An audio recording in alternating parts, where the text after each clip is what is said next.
Bonjour, dans cette capsule, nous allons travailler les solides semblables.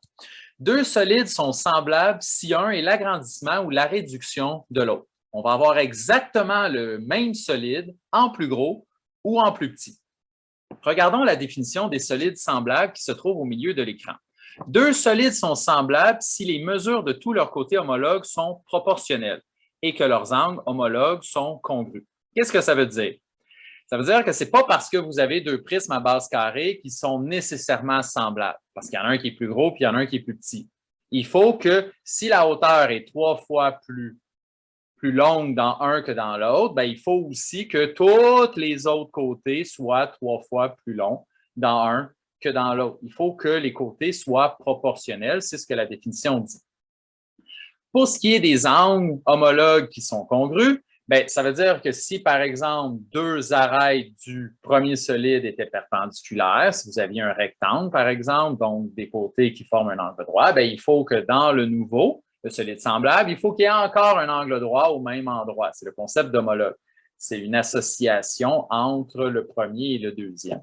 Donc, lorsque tout ceci se produit, nous avons des solides semblables. Dans le passé, vous avez travaillé le concept d'homothétie. Une homothétie est une procédure qui permet de créer des figures semblables, ce que vous avez sûrement déjà fait, ou des solides semblables. Donc, si vous regardez dans l'écran, je vais vous encadrer, on regarde la partie de gauche. Ici, on a un centre d'homothétie, si vous regardez à gauche, on a fait nos fuyantes, on crée un nouveau solide qui est plus gros que le précédent. On avait un prisme à base carrée, on a un deuxième prisme à base carrée qui est plus grand. Si on appliquait l'homothétie comme on a fait, on obtiendrait des solides semblables. Dans le document, l'homothétie ne sera pas présente. On va y aller plutôt à l'inverse. On va vous donner des solides semblables et à l'aide de certaines propriétés qu'on va étudier ensemble dans la page, on va vous demander de les travailler. Donc, ces deux solides, on leur a donné des mesures. Si vous regardez à droite, on voit que la base du petit est un carré de 6 cm par 6 cm, hauteur de 10. Et celui à droite, encore une fois, vous avez plusieurs mesures. On va vous poser quelques questions pour apprendre les propriétés des solides semblables. Premièrement, quel est le rapport des mesures des côtés homologues? Donc, le concept d'homologue, c'est quelque chose que vous avez déjà vu. On va le répéter rapidement. Donc, si on prend le côté à 6 cm, que je vais vous identifier en rouge, on va juste mettre mon trait un petit peu plus gros. Donc, le 6 cm qui est ici va être homologue avec le 12 cm. Ce que ça veut dire, le mot homologue, c'est que s'il était positionné à un certain endroit dans la première figure, la figure initiale, il faut qu'il soit positionné au même endroit dans la nouvelle figure.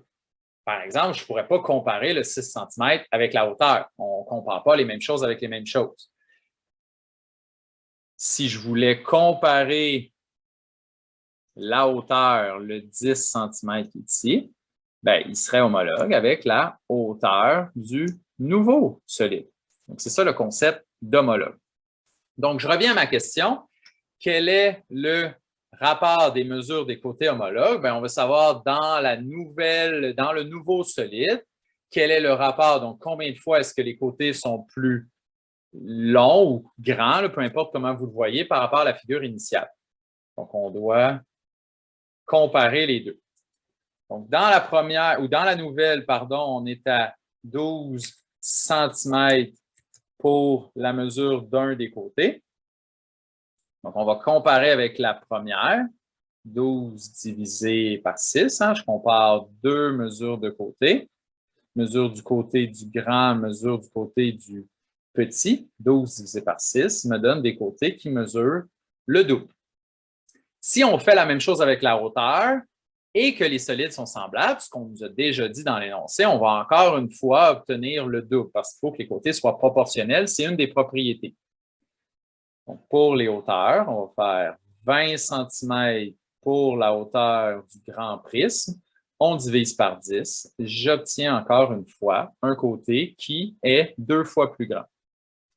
Donc, ce qu'on vient de voir, c'est que, je vous l'encadre pour qu'on regarde la même chose, c'est que le rapport des mesures des côtés homologues, qu'on appelle aussi le rapport de similitude, est représenté par la lettre K. On lui a donné une lettre pour le désigner, la lettre K. Dans notre exemple, le K est égal à 2. Donc, si les solides sont semblables, tous les côtés vont être un certain nombre de fois plus grands ou plus petits là, si on avait eu une réduction. Dans notre exemple, c'est 2. Dans un autre problème, ça pourrait évidemment être un autre chiffre. Ce n'est pas toujours un rapport de 2. Ça pourrait être 3, 4, ça pourrait être un nombre à virgule. Il y a plein d'options, évidemment, selon l'agrandissement ou la réduction qu'on a fait. Ça, c'est la première propriété.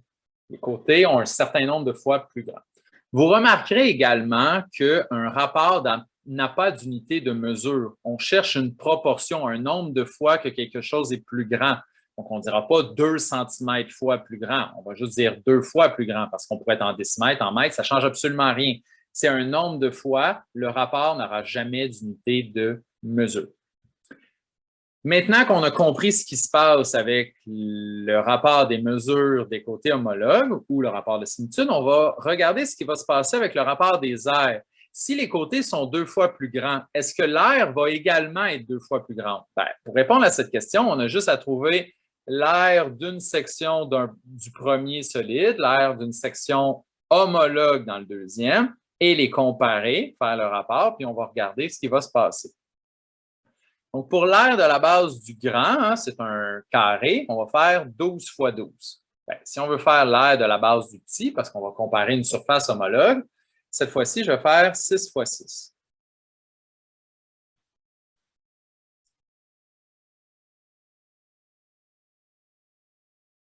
« 12 fois 12, 144. 6 fois 6, 36. Si vous faites 144 divisé par 36, vous obtiendrez 4. On a trouvé que le rapport des aires des bases était de 4. On va aller vérifier si l'aire latérale, lorsqu'on compare l'aire latérale de 1 avec l'aire latérale de l'autre, lorsqu'on fait le rapport entre les deux, la division, si on obtient encore 4, pour voir si c'est toujours la même chose. Parce que si c'est toujours la même chose, on va pouvoir en tirer une conclusion, une propriété qu'on va pouvoir utiliser.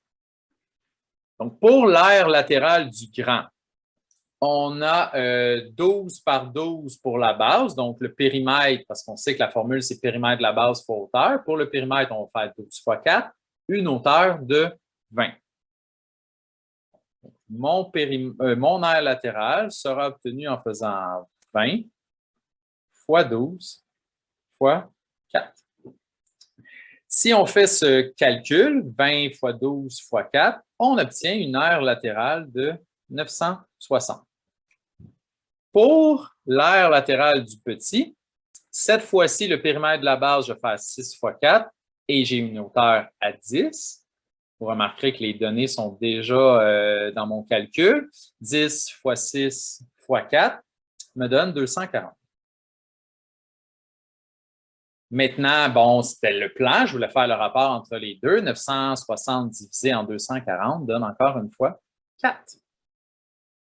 Donc, c'est intéressant parce qu'on voit que le rapport des bases, le rapport des aires latérales, ou si on avait fait le rapport des aires au complet de tous les solides, on obtiendrait toujours le même rapport, c'est-à-dire 4. Donc, ce rapport, on va le représenter cette fois-ci avec K exposant 2, parce qu'on travaille avec l'aire. Donc, l'aire, on est habitué de travailler avec l'exposant 2. Puis, il y a un autre lien au début aussi. C'est que le rapport des côtés était K et on avait trouvé que cette valeur est égale à 2. Mais si on prend la valeur qu'on avait trouvée qui était de 2 et qu'on la met au carré, ben on va obtenir 4. Donc, il y a un lien entre les deux, entre le rapport des côtés et le rapport des aires. Donc, dans notre exemple, on obtient K2 est égal à 4. Et il y a une explication logique à tout ça. C'est que si tous les côtés sont doublés, ben l'aire va être doublée 2 fois. Puis si on double 2 fois, ben on va avoir quelque chose de 4 fois plus grand. On va aller vérifier la dernière propriété. Qu'est-ce qui se passe au niveau des volumes? Les côtés sont 2 fois plus grands. L'aire est 4 fois plus grande. Les volumes, eux, ils vont être combien de fois plus grands? Ben, on va vérifier. Donc, la formule pour le volume, c'est R de la base fois hauteur. Donc, pour le grand, l'aire de la base était 12 à la 2. Qu'on multiplie par 20, on obtient 2000 880. Pour le petit, vous le voyez encore sur votre feuille. Donc, R de la base, on va faire 6 fois 6 fois une hauteur de 10. Ça va me donner 6 au carré fois 10. Donc, ça me donne 360. Lorsque je fais ma division, lorsque je fais mon rapport, 2880 divisé par 360 me donne un rapport de 8. Donc, le rapport des volumes, j'espère que vous me voyez venir, on va l'appeler K exposant 3, K au cube. Parce que le volume, on travaille avec l'exposant 3. Et cette valeur, dans mon problème, est égale à 8. Et ce n'est pas un hasard, parce qu'on avait que le K est égal à 2. Le rapport des côtés était de 2, les côtés étaient 2 fois plus grands. Bien, 2 exposant 3, 2 au cube donne 8. Donc, il y a un lien avec tout ça, parce que cette fois-ci, on a doublé 3 fois. Hein? On travaille avec le volume, donc on a 3 dimensions. Donc, si on fait fois 2, fois 2, fois 2, bien, c'est équivalent à faire fois 8. Ce qu'on doit retenir, on va le travailler dans les prochaines capsules, c'est qu'il y a un lien entre tout ça. C'est des propriétés qui sont logiques. Si les côtés, on donne un certain rapport, bien, le rapport des aires va nous donner la même chose, exposant 2. Ça va être le rapport qu'on avait obtenu pour les côtés au carré. Alors que pour le rapport des volumes, ça va être ce même rapport des côtés, mais au cube.